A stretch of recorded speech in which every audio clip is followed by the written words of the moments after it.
फरीदाबाद में भी इसी तरह के हालात थे। इस खबर पर ज्यादा जानकारी के लिए फरीदाबाद से मेरे सहयोगी अनिल राठी हमारे साथ जुड़े हैं। अनिल, फरीदाबाद में किस तरह के हालात देखने को मिल रहे हैं? जिस तरह से यमुना का जलस्तर अब घट रहा है, लेकिन आसपास के इलाके जो है फरीदाबाद में जिनमें जलभराव हुआ था, उनमें किस तरह की स्थिति है? जी बिल्कुल कुलदीप, देखिए फरीदाबाद की बात कर जाए तो फरीदाबाद के इस समय हम नचोली गांव में जो है वो लगता हुआ एरिया है। नचोली से जो खादर का एरिया है, जो कह सकते हैं कि एक बार मैं हालात दिखा देता हूं आपको। देखिए कितने जो फिलहाल, हालांकि वाटर लेवल जो है वो कम होता जा रहा है, लेकिन फिलहाल की बात करी जाए तो फरीदाबाद में भी जो है वो आज भी जो हालात हैं वो बद से बदतर बने हुए हैं। लगभग 780 के आसपास लोगों का जो रेस्क्यू है वो यहाँ पे किया गया है। और इसी तरीके से पूरे फरीदाबाद की बात करी जाए तो फरीदाबाद के जो जितने भी ग्रामीण क्षेत्र है, जमुना से लगते हुए इलाके हैं, उन सभी में जो है वो बड़े पैमाने पर जो अभी आज भी पानी की समस्या यानी कि वाटर लॉगिंग जो है वो बनी हुई है। देख सकते हैं कई हजार एकड़ जो जमीन है वो पूरे तरीके से जलमग्न हो चुकी है। यहाँ से लगभग मैं बता देता हूँ आपको 7 किलोमीटर दूर अभी फिलहाल हम जमुना से खड़े हुए हैं, लगभग 7 किलोमीटर दूर जो है वो। लेकिन हालात देख सकते हैं कि सिर्फ और सिर्फ यहाँ से अगर कोई जा सकता है तो ट्रैक्टर ही जो है वो जा सकता है। और यहाँ पे थोड़ी सी अगर आगे चले जाए तो लगभग 8 से 10 फुट पानी जो है वो यहाँ पे मौजूद है।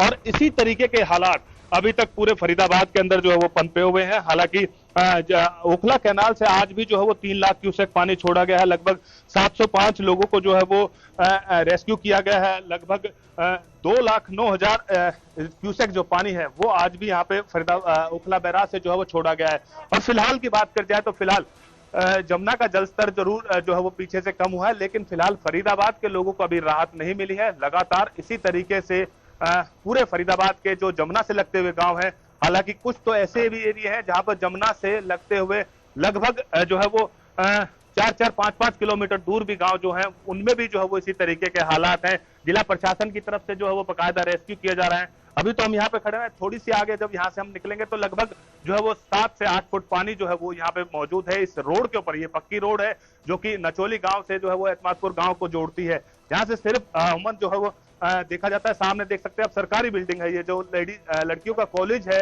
बाकायदा गवर्नमेंट कॉलेज है। इस कॉलेज को भी जो है पूरे तरीके से जमुना के पानी ने अपनी आगोश में ले लिया है। और फिलहाल फरीदाबाद के जितने भी ज्यादातर जमुना से लगते हुए गांव हैं, चाहे फिर वो बसंतपुर, भोपानी, नचोली, राजपुरा, अलीपुर, चांदपुर, ताजपुर, इस तरीके से जितने भी लगते हुए गांव हैं, वो तमाम गांव जो है वो इस समय पूरे जलमग्न जो है वो आपको दिखाई देंगे। कई हजार एकड़ जमीन जो है वो पानी में समा गई है। पूरी तरीके से जो फसल पहले यहाँ पे खड़ी थी, वो फसल जो है वो पूरे तरीके से पानी में लबालब जो है वो दिखाई देगी। तो फिलहाल हालात जो है वो पूरे इसी तरीके से बदस्तूर हैं। लोग जो है वो कहीं ना कहीं सिर्फ ट्रैक्टरों का सहारा ले रहे हैं, या फिर तमाम जो बड़े संसाधन हैं इस पानी में से होकर के गुजर सकते हैं, उनसे ही जो है वो आवाजाही फिलहाल करते हुए दिखाई दे रहे हैं।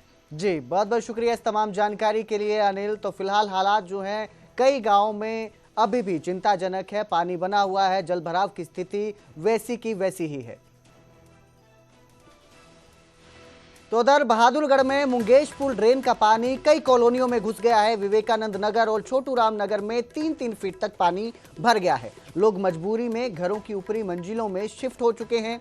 दरवाजों पर ईंट की दीवारें लगाई गई हैं पानी रोकने के लिए, लेकिन ये नाकाफी साबित हुई है। गली नंबर 4 से 18 तक बेहद खराब हालात बने हुए हैं। नगर परिषद ने ट्रैक्टर और कर्मचारी मौके पर लगाए। सिंचाई विभाग ने मिट्टी के कट्टे डालने का काम शुरू किया। इसके साथ ही स्थानीय लोगों ने ड्रेन सफाई और तटबंध को मजबूत करने की मांग की है, क्योंकि हर बार इस तरह के हालात देखने को मिलते हैं, जलभराव की समस्या पैदा होती है और जो शहर है वो पानी में डूबा हुआ नजर आता है। तो ये जो तस्वीरें हैं झज्जर के बहादुरगढ़ की हैं, जहां पर जलभराव देखने को मिला। पूरा इलाका जलमग्न हो चुका है, इलाके में पानी भर चुका है। 3 से 4 फीट तक पानी भरा हुआ है। लोगों ने अपने घरों पर ईंट की दीवार की थी, लेकिन वो भी नहीं पानी को रोक पाई।